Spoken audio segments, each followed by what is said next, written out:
Hello there and welcome to our adoption and foster care Q&A. We got a lot of questions that came in and I'm really excited to run through them all with you. And we're going to be talking about everything from pre-adoption to bringing your kid home for the first time to life after adoption and dealing with all the parenting stuff that comes along with that. So buckle up and let's go. Really quick, if you are new here and happen to just stumble on this video, my name is Katie and I'm a mom to 3 kids who we adopted from foster care, and I'm also an adoption consultant and coach, and I work with families from all over the country to help them prepare for their adoption journey through my online consultations or to help them in the post-adoption stage when we're knee-deep in adoptive parenting and you're feeling alone and confused.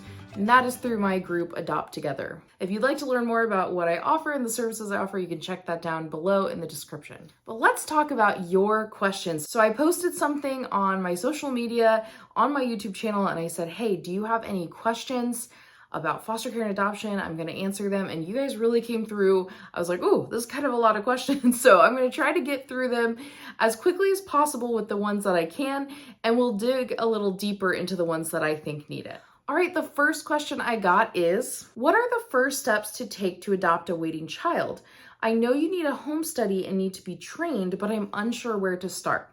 Well, the truth is the easiest place to start is to look for an agency, because your agency is going to help you do the rest of those steps. Disclaimer, there are some states where you have to actually do a training through the state first before you look for any sort of other agency, but in most states that I've worked with, and I've worked with people from over half of the states, your first step will be finding an agency. And a great place to start to find the agencies in your area would be Adopt US Kids. You can go to their page for state-specific information. You can select your state. You can select that you're looking for adoption agencies, scroll down, find them.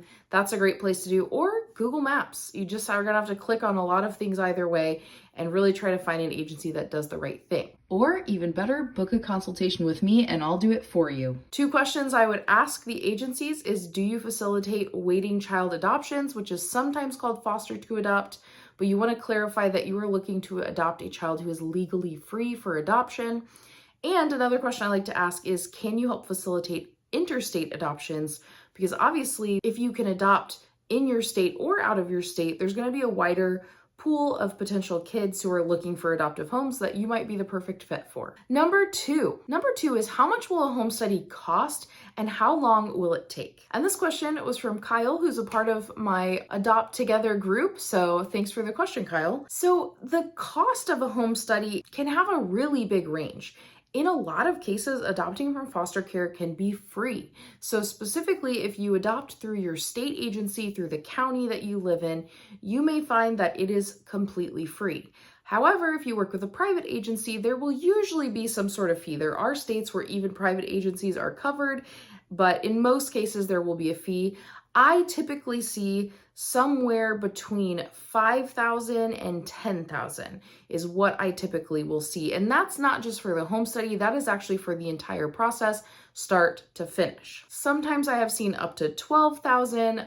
Recently, I've seen a couple places where it's maybe up to 15, which seems very high to me for foster care adoption, but it does happen, especially if you live in a state where everything is expensive. You know, I live in Ohio, things aren't that expensive here. Our agency charged $5,000 for the entire process, and I found that that tends to be the case. If you're living in a more expensive state where maybe cost of living is higher and just taxes are higher, you may find that those adoption fees are higher as well. If you're living somewhere like me, Midwest, you may find that those are a little cheaper to kind of reflect the income, the typical incomes of families. As for the length of time it will take, classes, paperwork, and the home study visits are all actually considered part of the home study. So that can take really a varied amount of time depending on the agency and depending on your flexibility in your schedule. I've seen it take anywhere from only 6 weeks to up to 4 months, maybe longer if you're someone who's really busy and you can't attend all of the sessions exactly as they come out and you have to make some up. But typically you can get it done within a few months and it won't be too crazy to get all of that fit in. Now, that timeline I'm giving you is more based on a private agency. I know people in my area who didn't use private agencies for foster care stuff, and it took them almost a year. So please know private agencies do have perks, and I have lots of videos about agencies and private versus state agency. So I'll link some of those either above or below here for you to check out if you're interested. Number 3, this is a quick one. What is the average age of kids available for adoption? So if you look up the stat, the average age is over 8 years old because most kids who are in foster care are 8 years old or older.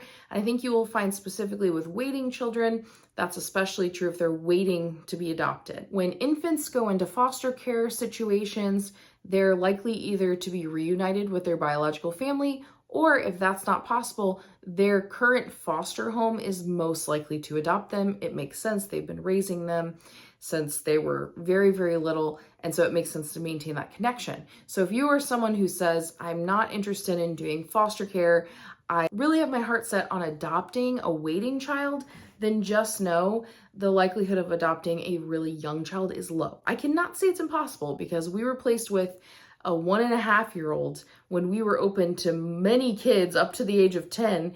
But I can tell you that that's not super common. It's kind of rare actually. And so just know if you're someone who's like, I'm really sold on only adopting a toddler, this might not be the route for you. Number 4, I'll read this one out. It says, we feel like we're being led to explore adoption right now, but both of us have some concerns. My biggest one is confidence in myself as a parent. Our only kiddo so far is a toddler, so I know I can do that, but I'm intimidated by parenting older kids. How can I work on this in myself? So as you can see, I kind of arrange these questions in this way because the reality is most of the kids in foster care who are waiting for adoptive homes are older. And so I love that you're thinking about this. I love that you're having that mentality, but the truth is all parenting is just kind of being thrown in and learning as you go. And every age has its own challenges.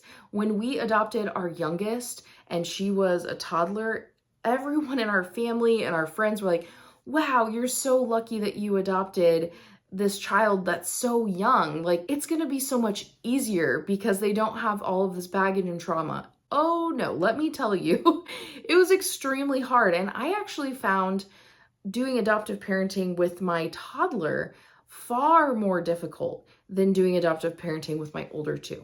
And I think for me, it's partially because I couldn't explain to her what was happening and they knew what was happening. There was some level of understanding. There could be a conversation had. But here's the thing. If you are someone who is willing to learn, you're okay with making mistakes and learning from them and moving on, and you have love in your heart to share with a kid, you can be patient with them, you're going to be a great parent and you're going to figure it out as you go.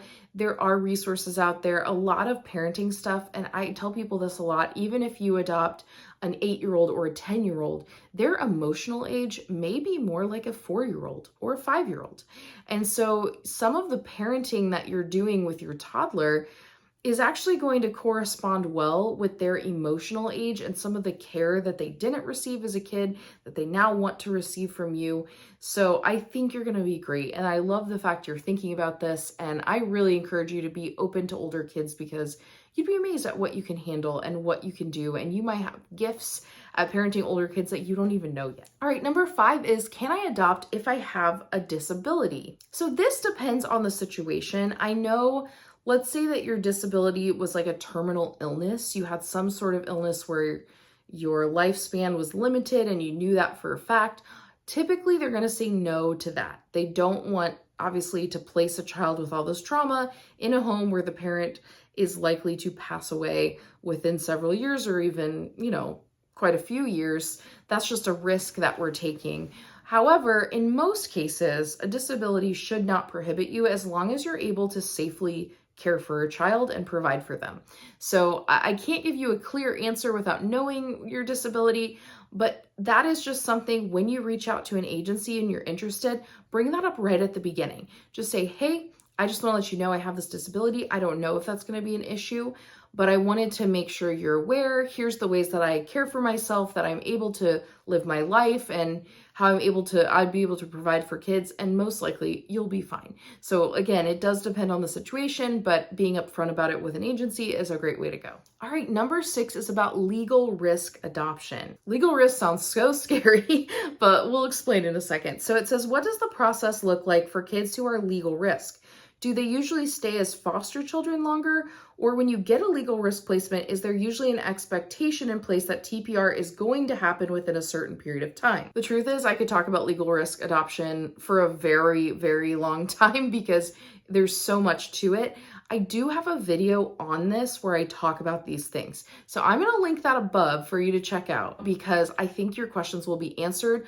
One thing I will say is there's generally not a really strict timeline. It's a lot of waiting. For our kids, their TPR had already happened, but there was an appeal on their case. And so therefore it was waiting in the appellate court to be, either dismissed or not. And it took a long time. Now this was during COVID, but it took 1.5 years for that to happen. I've heard stories of 2 years. I've heard stories of 1 year, but check out that video and you'll get more information. Tina from my group, my Adopt Together group, she asked, book recommendations for adoptive parents and children. And she mentioned that she already has read The Connected Child because she knows I mention that book all the time. A lot of really good trauma-informed parenting stuff in there. However, another book that I recommend a lot on this channel, but I think it's worth saying again because actually we had a group call last night and I noticed that some of my group members hadn't heard me talk about this book before, but it's called Telling the Truth to Your Foster or Adopted Child. I really love this book. It's really helpful to know how to have conversations with your kids about hard things involving their story.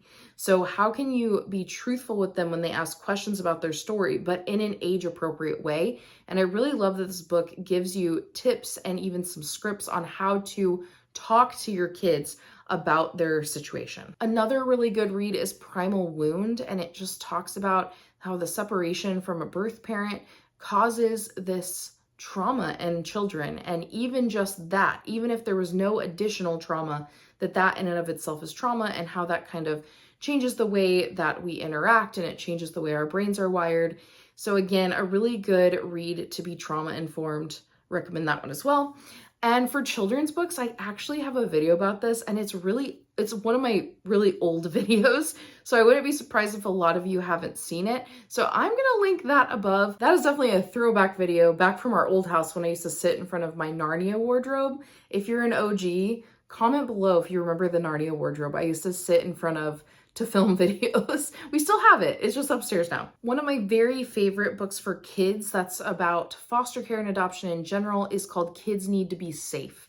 And this book talks all about how a child being in foster care is not their fault. And I will say this book may seem a little strange for young children because it does touch on things like parents drinking or the reasons why they may have been removed from care. And it seems a little jarring, but we have to realize our kids have been through these things. So I think it's really helpful. That book is very straightforward. It's like, this is not your fault. You did not do anything wrong. There's nothing wrong with you. An adult in your life wasn't able to care for you. And now kids need to be safe. So now you're in this spot so that you can be safe for now. So highly recommend that book. I really like that one. Another good one is called Love You From Right Here. So that's more aimed at foster care again, but it works if you're adopting from foster care. It's kind of like, hey, I'm here for you. I'm not pushing this relationship. I'm not forcing you to view me as your mom and your main person, but I'm always going to be here to support you and love you when you're ready for that. And when you want that connection, I'm here. And I think that's really powerful. And the last one I want to mention from that list is, it's not actually specifically an adoption book or a foster care book, but it's called The Invisible String.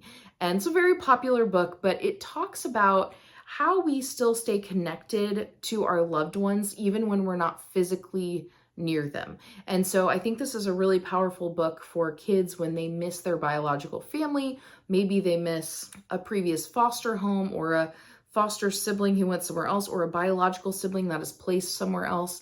It's a really great book, and I noticed it helped my kids when they had separation anxiety. We talk about the book. Hey, there's an invisible string going from my heart to yours, no matter where we are. It can stretch all across the world. And so definitely recommend that one. I think it's really a comforting book, especially if you bring a child into your home and then they're starting school. I know school is starting for a lot of people right now. Definitely recommend. All right, question number 8 says, we have bio kids that are young. Is it a good or bad idea to adopt from foster care or wait until they are older to better understand the process and situation? So here's what I'll say. If you want to adopt, it's from foster care. It's pretty essential that you are open to adopting older children. So obviously these kids would not be younger than the children you already have. I don't know the exact ages of your kids, but I would imagine they're under the age of 5 or at least under the age of 8. And so the possibility of you adopting a child that young is not super common. I think my biggest piece of advice, I think it's okay. There are a lot of people who are concerned about breaking the birth order in the family.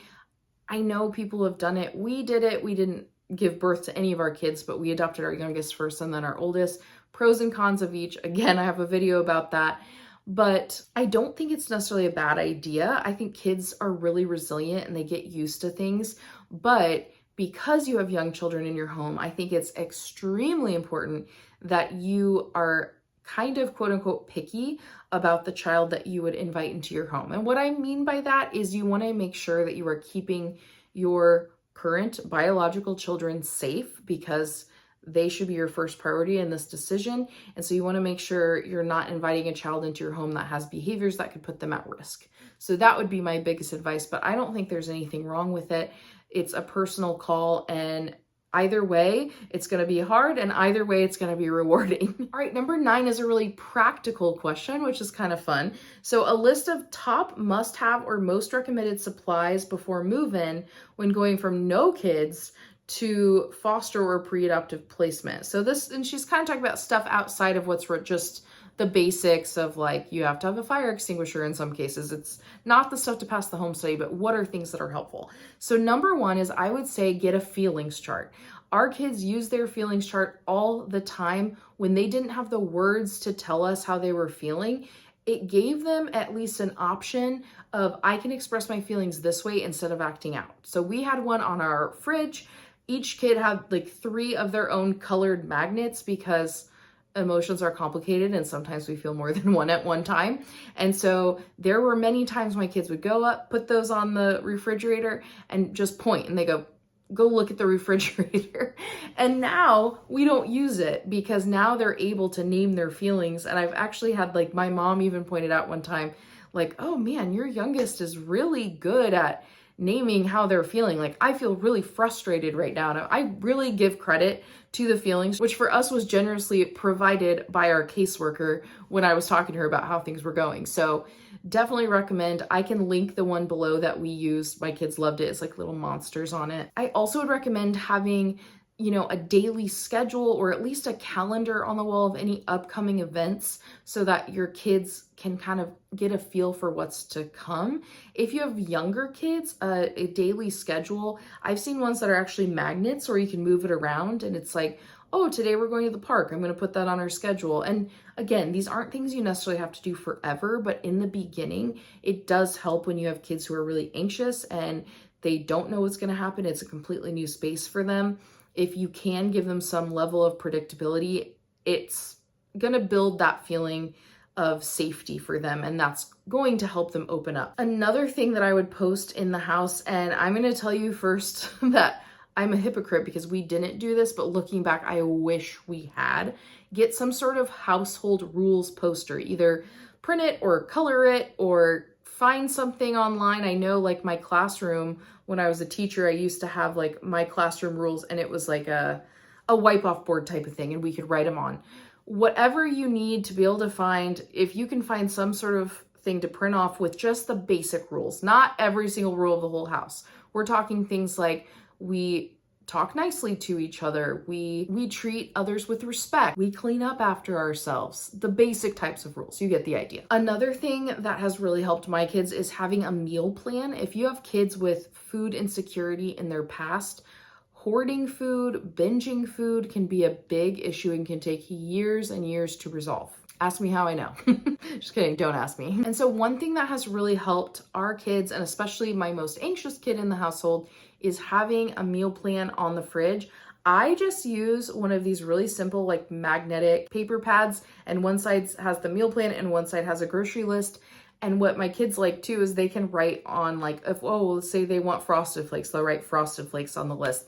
I don't always get everything they put on there, but they know they can request certain things, or like tell me if something's running out that they've eaten frequently, and they can look for it and see what's going to happen. So that can help with that food security, and for them to know that you're going to feed them. They know that there's going to be food that they like. That's what I would recommend. Speaking on that same food level, I would have a bin of snacks that are always available. And these can be healthier options like fruits or vegetables, or even just like slightly healthier snacks. But the idea of this snack bin is that these foods are always available. And so I actually would have one in the fridge, like for fruits and stuff and string cheese and things like that. And I would also have one in the pantry. Nowadays, our rule is you have to eat a fruit or a veggie and then a snack and then a fruit or a veggie. But I did not do that with my kids at first. And that is something I would say you have to choose your battles. And so just make sure at the beginning, it really doesn't matter if they're eating all that healthy. It matters that they feel safe. And yes, you want to help them build up those habits in time, but at the beginning, it's just not the time. So another thing I recommend getting is some of their favorite comfort foods, whether that's snacks or candy, or maybe it's just a meal they really like. And maybe you're like, hey, this is really unhealthy stuff. It doesn't matter right now because they're not going to be able to focus on being healthy until they feel safe. So they're focused on survival right now. So if you can do things to help them, take them out of that survival mode, like provide them with the things that they are wanting and worried that they'll never have, that can sometimes help. The next category is all about sleep.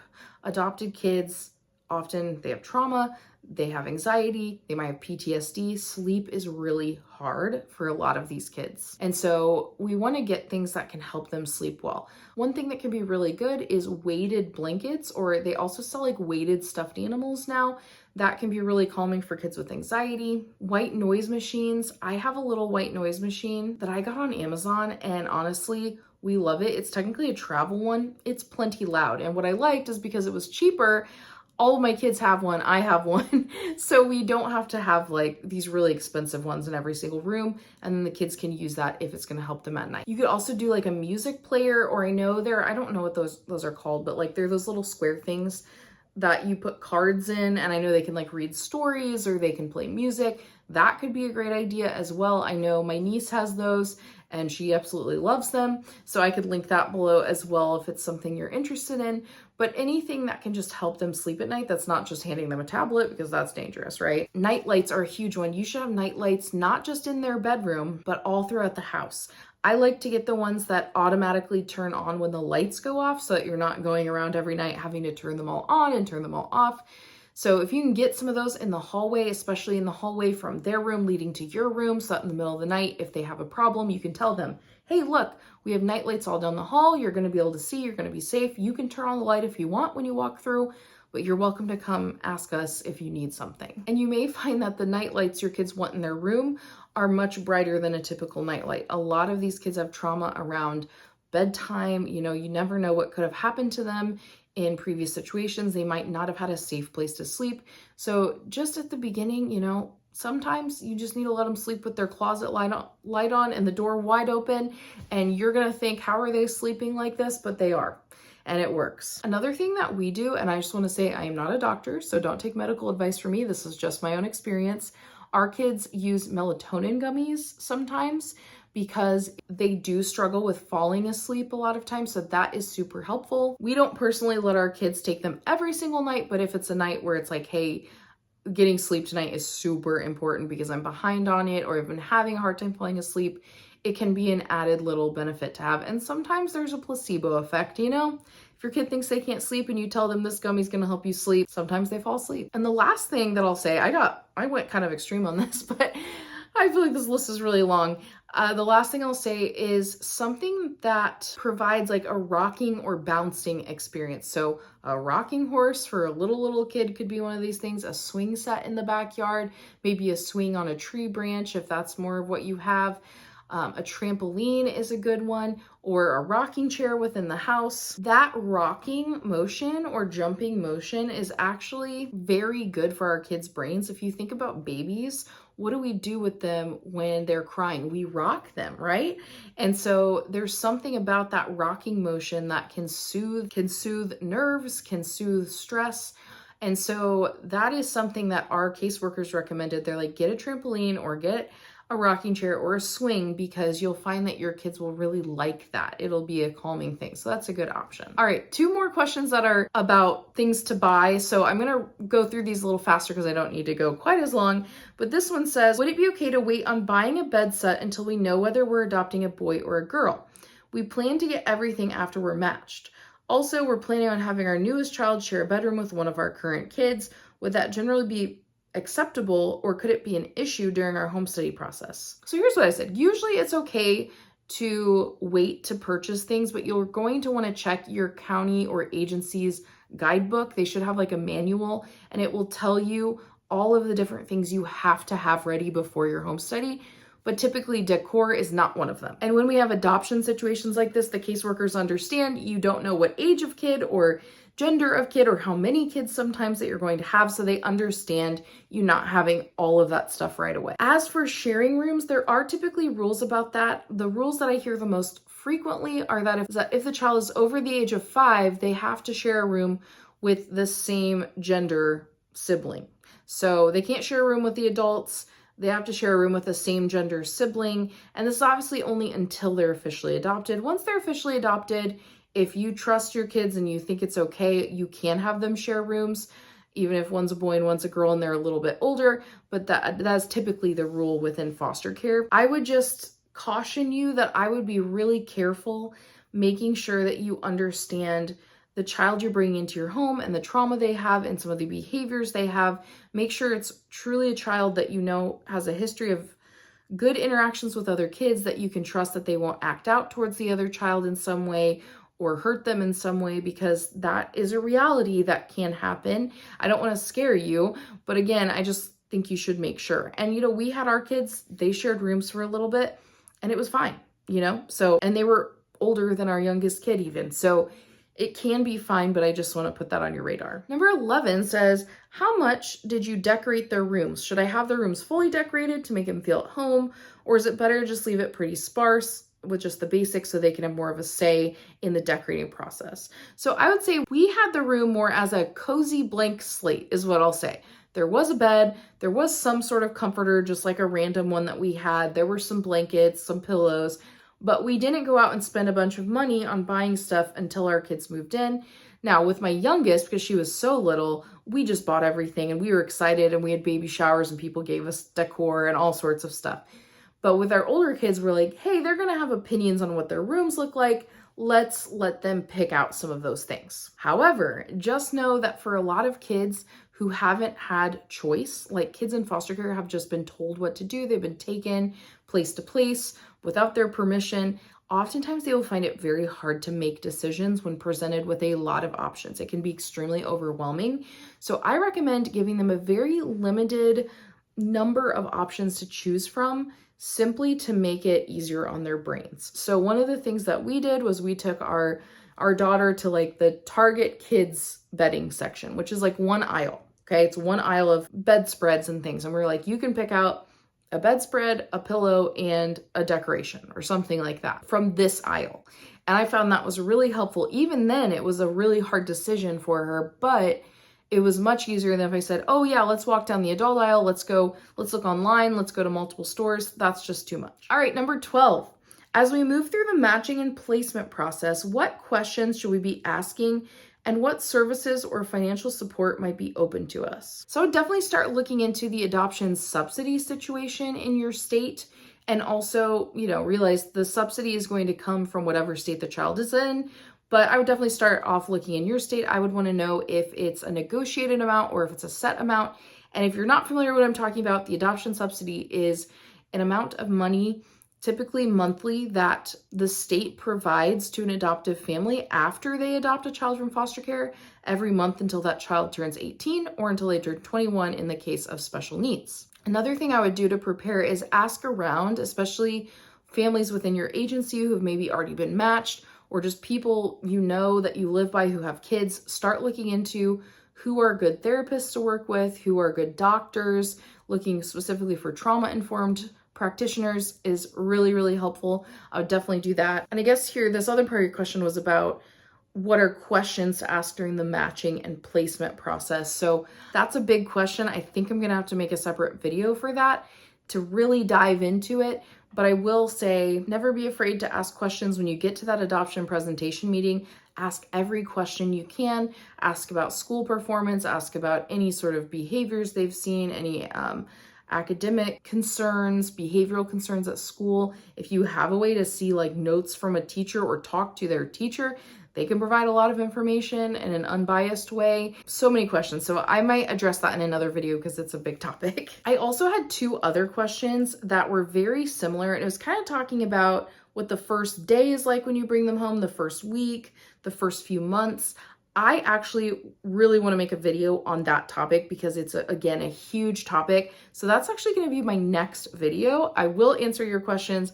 They will be in their own separate kind of topical video because I think that's a great thing to discuss, and I haven't talked about it in a long time on here. So I'm going to skip down. This next one says, how to handle extended family members who criticize particular parenting techniques with adopted kids, which most likely stems from the perspective of you suddenly have a kid and you've never been a parent, so how could you possibly know anything about parenting attitudes? I get that. I hear that a lot. You know, people feel like, I think in general, not even just because you were suddenly a parent and you weren't before, but just because adoptive parenting often looks different. We have to handle things in different ways.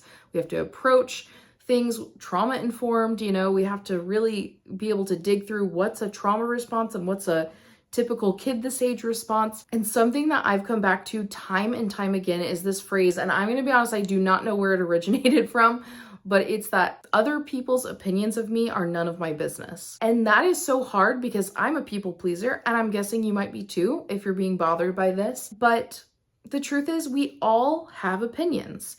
And sometimes I have to remind myself too, when I'm feeling criticized by someone else's opinions of me, I have to remind myself, hey, I actually have opinions about them too that they might feel criticized by. Everyone has opinions, and we're allowed to, right? We're allowed to have opinions about them. They're allowed to have opinions about us.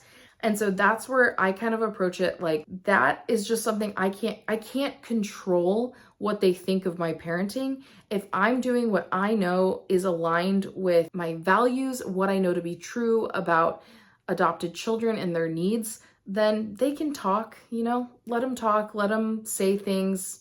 Like, it's really none of my business. However, if you do want to have a conversation, like let's say it's coming from your parents or someone in your life you're really close with, and you want to have a conversation, I think it's just okay to say, hey, you know, adoptive parenting looks a little bit different, and that's okay. So what we're going to do is going to look a little different than how you parent. And I think a lot of times when other people are criticizing your parenting, and they are like people close to you, like maybe especially if they're your parents or siblings, they can sometimes feel judged by the fact that you're parenting differently than them. But it's going to come out like the way you're parenting isn't good enough, the way you're doing it isn't right. And while it's always good to be open to criticism and to hear constructive criticism, there might just be a point to say, hey, like, just so you know, like, if I had biological kids, I'd probably parent very similar to how you do. I just have to do it differently, whether I want to or not, because this is what it's like. I'm working with a kid with trauma. And if they accept that, great. If not, again, circle back to their opinions of me are none of my business. So I hope that helps. I know there's not any way to fully combat it. You can only control yourself and your own response, right? 2 more. We're almost to the end. If you have made it this far, woo, you are a real one. In fact, if you're a real one, like the video or give a comment saying you're a real one. This is very long, but I wanted to answer everyone's questions. So the second to last one says, how to move forward after a failed placement. Man, that is so hard. And I know multiple people who've had placements that have failed for one reason or another. Maybe there was an undisclosed diagnosis. Maybe there was an undisclosed behavioral issue. Or maybe that child decided they didn't want to be at your home. That's happened too. And I know that's so heartbreaking. I've talked to a few different people in that situation. So the first thing I would say is give yourself plenty of time to rest. You need to just be taking it easy. Keep your schedule very open. Don't just try to brush past it. Like, just relax for a while. Just recover. I also would recommend, if at all possible, to attend therapy if you don't already, and find a professional to process these thoughts and feelings and disappointment and maybe even shame that you're feeling about this failed placement, because it's going to be so essential for you to reflect on what happened and move forward in a positive way. You know, if you're someone who's walking through this and you're married, definitely sit down with your spouse, make sure you're both on the same page, you're both ready to move forward again before you start. Do not move forward with another plan to adopt unless you're both really truly ready, because you don't want to enter into it with a bunch of baggage from the previous placement. I would also take some time together as a couple to reflect on what went well with the previous placement. What are things you did well, that you handled well, and what are things that didn't go well that you actually have control of? You don't have control over your kids' like behaviors every single time. You don't have control over if they want to stay or go necessarily. What are things that you do have control over that could be improved in the future? And I know in this situation, we're talking about a failed adoptive placement. So another recommendation that I have is maybe when you do re-enter the foster care adoption world, you do so providing respite care for other foster families, or you take on like a shorter term foster placement just to not have that, what I call the pressure of forever. And you can approach it in a way that's like, hey, I'm a safe place for this kid for a short amount of time. Maybe it'd be longer, we'll see, but nothing's nothing's etched in stone, and kind of see how you feel with taking on respite placements that tend to be shorter, and, you know, kind of reflect afterwards, what went well, what didn't go well, how are we feeling, are we actually ready to move forward or not? So that's a long answer, but I hope that was helpful. The last one is also from one of my group members. So this talks about trauma bonding in sibling groups. She said, it's such a strange phenomena and it's hard to explain, but I see it in my sibling group all the time. It's like there's a cloud of anxiety that they all share. If our oldest stays up at night, the other two just intrinsically know she's still awake and fight to go to sleep, almost like a sixth sense. So I'm going to say it, enmeshment is a real thing. Enmeshment is a psychology term where the best way I can describe it, who's not a psychologist or a therapist, is kind of you don't know where you end and the other person begins. It's like you're almost one person. And so if that person feels pain, you feel pain. If that person is upset, then you're upset, even if you were having a great day before. And it's not healthy, but it is very normal in sibling groups where I know when our siblings came to us, we experienced that so much with them. I had to have conversations over and over again, like, hey, you're noticing your sister's really upset because she did something. You didn't do that thing. So you don't have to deal with that. That's not your problem. You know, it's kind of like we want our kids to be empathetic with one another, but enmeshment, I think, is taking that to another extreme. One thing that helped us was pointing out, like starting with the positive and being like, you know what, I can tell how much you care about your sibling, that you are feeling their pain and you are just involved in their feelings. And that shows that you have a good heart and you care for your sibling.